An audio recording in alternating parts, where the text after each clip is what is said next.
comenzamos saludándoles como siempre, diciéndoles Bobis, la paz sea con vosotros, y una pequeña primera felicitación que sea es Teresa, Marcela, y también que tengamos un recuerdo y que un poquito por la mamá, como es de, dime el nombre, ayer. Que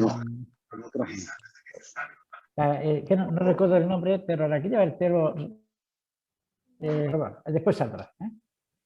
Bien, la encomendamos también a la mamá de esta chica que es de Santo Tomé Corrientes, ¿de acuerdo? Hablando de Mercedes, la mamá de Mercedes. Mercedes Ponce, ¿de acuerdo? Bueno, ha fallecido su mamá y ya pues la he comentado, ya la he comentado ya. Y vamos a conversar, estamos en Jueves Santo. Y en el Jueves Santo recordamos tres cosas fundamentales, muy sencillas, pero muy fundamentales para la Iglesia. Que Jesucristo, que es sacerdote, ha querido transmitir su sacerdocio a los apóstoles. Qué maravilla que ese poder especial, Señor, haya querido que en todo el mundo se siga repitiendo, se siga estando de Jesucristo sacerdote, que ha dado un poder muy especial para perpetuar su, que es realizar la Santa Misa, que es volver a hacer presente el sacrificio de la cruz, también presente en todos los sagrarios del mundo y en todos los sacramentos, pero de modo muy especial en la Eucaristía. Y también nos ha regalado el mandamiento más importante que la humanidad ha podido recibir, el que nos amemos unos a otros como Él nos ama. Pues es un día de darle muchísimo por esto, ¿no? Y que si cuando celebréis esta tarde en estos países la última cena, un personaje más en esa celebración, está el Señor ahí volviendo a representar, a hacerse presente en la última cena, y pues que os quedéis un rato, el que queráis conveniente, junto a nuestro Señor, haciéndole un rato de presente, de intimidad, sabiendo que es el amor de nuestra vida y el que más nos quiere, siempre. Yo pensaba entonces esta tarde en uno de estos tres puntos concretarme, y es en el sacerdocio, que habitualmente de esto no hablo. La importancia del sacerdote. Un sacerdote, un buen pastor, un pastor según el corazón de Dios, es el tesoro más grande que el buen Dios puede conceder a una parroquia y uno de los dones más preciosos de la misericordia. El santo cura de Ars, hablando explicando la importancia de los sacramentos, fíjese cómo lo exponía, ¿no? Y cómo aparecía siempre el sacerdote. Decía, si desapareciese el sacramento del orden sacerdotal, no tendríamos al Señor. Lo ha puesto en el sagrario el sacerdote. ¿Quién ha recibido vuestra alma apenas recién nacidos? Como es el sacerdote. ¿Quién la nutre para poder terminar su peregrinación? Sí, recibiendo la Sagrada Comunión. Casi a diario, dominicalmente, dice el sacerdote. ¿Quién preparará al alma para comparecer ante Dios, lavándola por última vez en la Cristo, la unción de los enfermos? Dice el sacerdote. El sacerdote, dice él, siempre el sacerdote, y si llegase a morir a causa del pecado, es decir, con un pecado grave que cometamos, ¿quién resucitará y le dará el descanso y la paz? A través de la confesión, el sacerdote. Y acaba diciendo estas cosas fuertes. Después de Dios, el sacerdote lo es todo. Él mismo lo entenderá en el cielo. Dice, el mismo sacerdote cuando muera lo entenderá en el cielo. Son palabras de del cura de Ars. Realmente toda la acción redentora de Jesucristo entonces no podría llevarse a cabo. La presencia de los sacramentos no estaría. Que la presencia de la palabra de Dios con autoridad no la tendríamos, ¿no? Alguien que nos dijese los criterios de conducta en nuestra vida sin errores. Y esto es gracias a la orden sacerdotal, ¿no? Que lo reciben los obispos y sacerdotes. No hay más, ¿no? Por eso, esta dar gracias a Dios por que ha dado al sacerdote de servir a sus fieles, a sus hijos, como el Señor ha servido, y distribuyéndonos las gracias, la presencia suya en nuestras vidas, ¿no?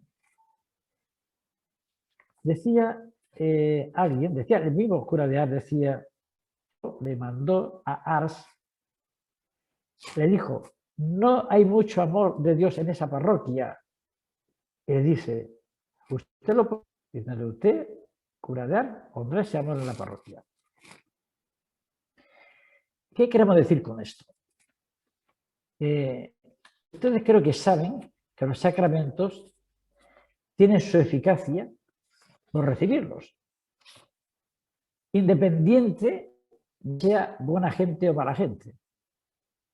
Si el sacerdote absorbe los pecados, aunque él sea un pecador, está absorbiendo los pecados.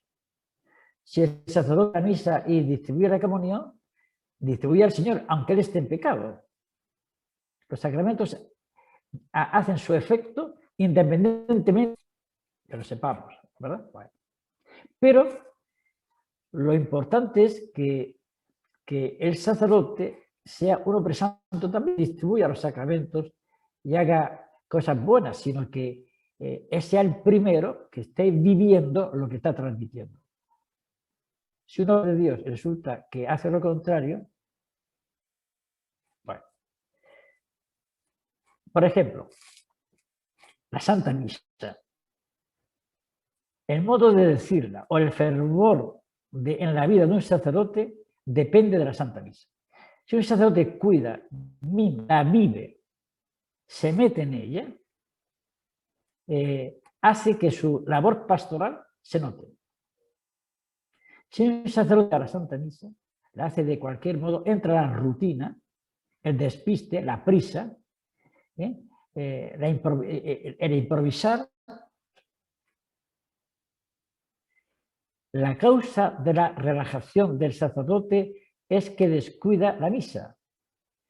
Dios pena el sacerdote que celebra como si estuviese haciendo algo ordinario.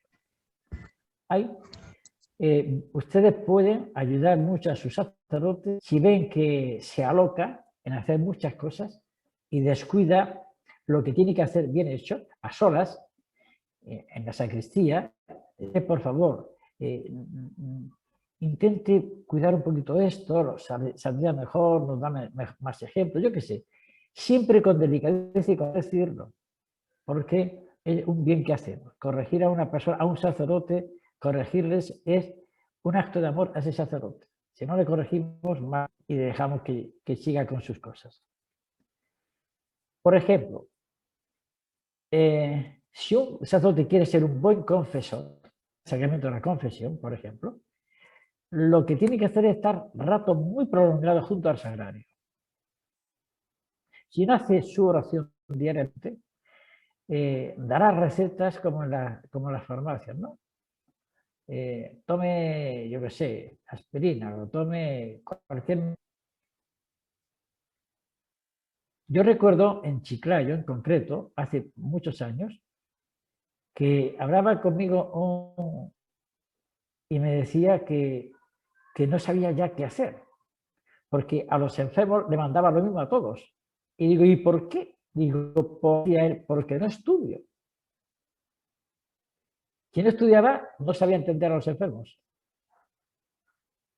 Había que animar a que estudiase, no dejarse los libros. Bueno, pues una persona que se mete en el sagrario es una persona que atraerá a muchos que confiesen.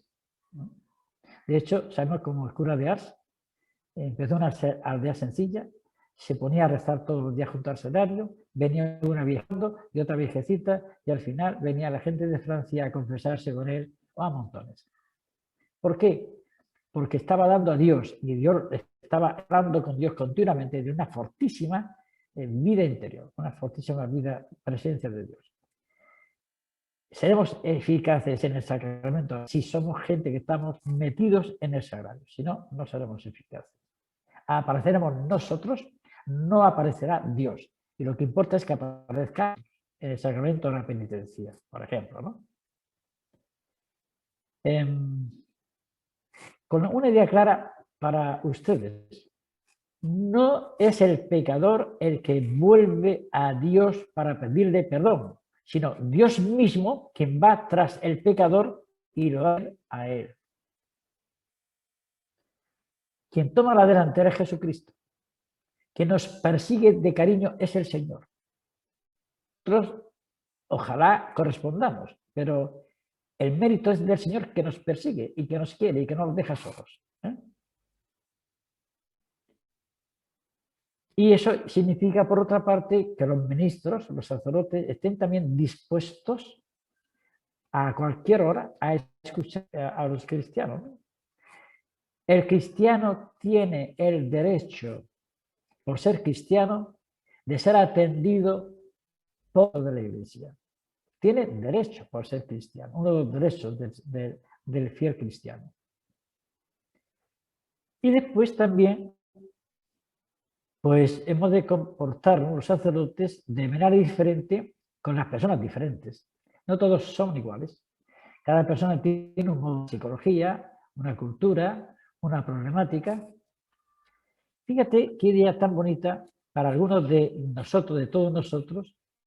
Tenemos preocupación porque no arrancamos un pecado, caemos en el mismo pecado, se repite, ¿no? Nos desanimamos.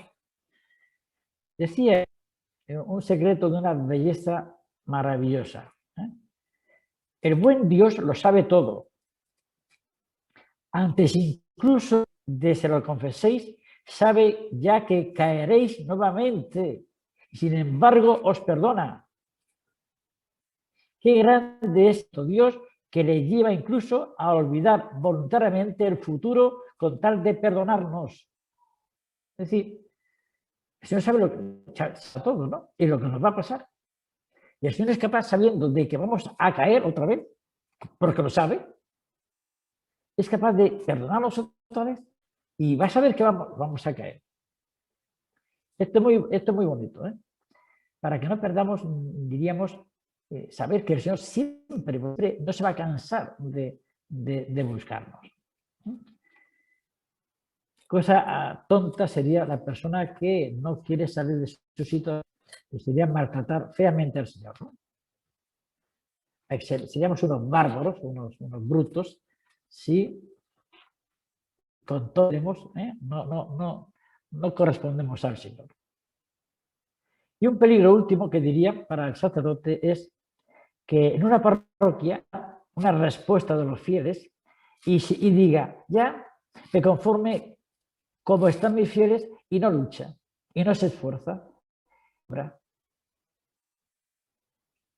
Nuestro Señor no se acostumbraría, sino que pondría todos los medios para despertar y a escuchar al Señor, que el Señor nos va a decir, persevera, fíjate de mí, apóyate en mí, acostumbres a que la gente sea indolente, sea fría, sea superficial, sea indiferente, no te acostumbres a ello.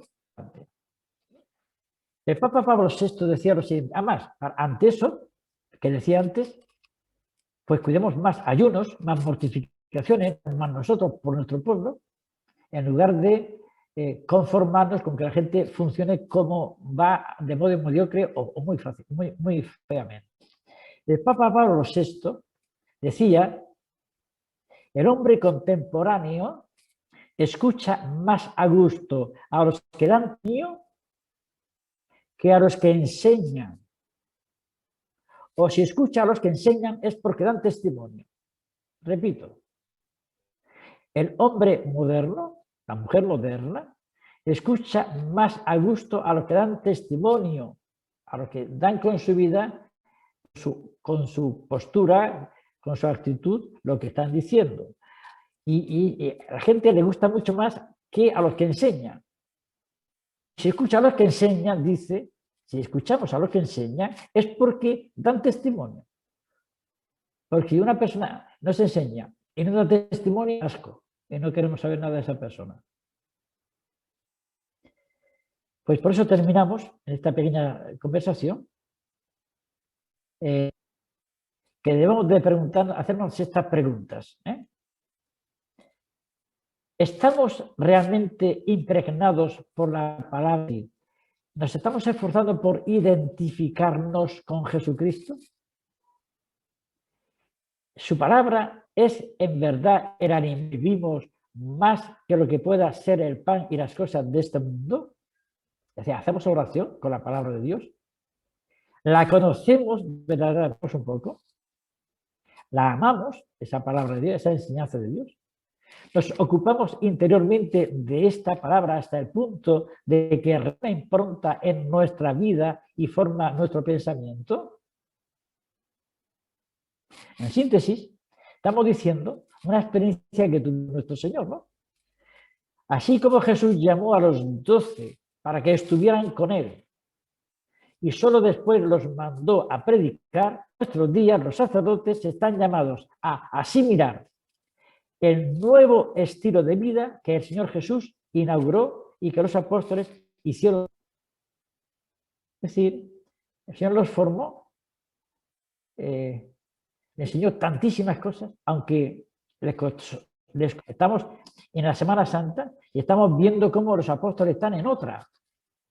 Judas Iscariote está pensando que ya va a aparecer el Mesías político. Y como no aparece el Mesías político, resulta que dice, se desanima y va y lo traiciona, lo vende. Y Pedro y los demás lo mismo, ¿no? La mamá de los dos apóstoles, ¿no? Que dice, mis hijos que estén a tu izquierda, a tu derecha en tu reino, están en otra, sus hijos están en otra. Lo mismo Pedro, ¿no? Que dice, ¿dónde vas? ¿Dónde vas que no podamos ir nosotros? Dice el Señor, donde yo voy no puedes venir tú. Dice, yo por ti te daré mi vida, dice San Pedro. Dice, dentro de un rato me vas a negar 3 veces. Ellos no entienden todavía. Por eso tiene que venir el Espíritu Santo para enseñarles en profundidad quién es el Mesías y qué tipo de Mesías tenemos. No es un Mesías político, es un Mesías que Dios es hecho hombre y viene a cambiar nuestro corazón, nuestras vidas, ¿no? Y eso supone un poquito de estudio y también muchos ratos de oración. Bueno, pues ahí tenemos unas ideas para vivir este Jueves Santo, darle gracias por el sacerdocio que hay en la Iglesia Católica, ¿no? Darle gracias de modo especial que estos sacerdotes pueden confeccionar la Eucaristía, donde nosotros podemos alimentarnos con el pan de Dios, ¿no? Que en un futuro lo veremos, ese pan ya no tendrá velos de las especies y veremos cara a cara a Dios. Y tenemos el mandamiento de que nos queramos de modo modesto, de modo sencillo, que tengamos un corazón de niños. Esto, quien no se haga como los niños no entiende, no entrarán en el cielo. Y ser niños es ser de modo especial. Cristo es niño, y niño es porque lo primero que es hijo, y el hijo y el niño son dependientes, necesitan, etcétera, etcétera. Muy bien, pues vamos a vivir estas cosas de este modo sencillito en esta 3 días de Semana Santa y quizás más maduros en nuestra vida cristiana. Y más maduros significa más sencillos, más abiertos a Dios, más serviciales, etc. Pedimos a la Virgen, que ella está muy unida al Señor estos días, que nos ayude a seguir a su Hijo. Y si cometemos tonterías, fracasamos, nos levantamos otra vez. Fracasamos, nos levantamos otra vez. Somos más tozudos que nadie, ¿no? Y al Señor le encanta, no nos dejará ni un segundo, levantamos otra vez. Pues ánimo y un abrazo a todos. Y con esto terminamos nuestro ratito de reflexión.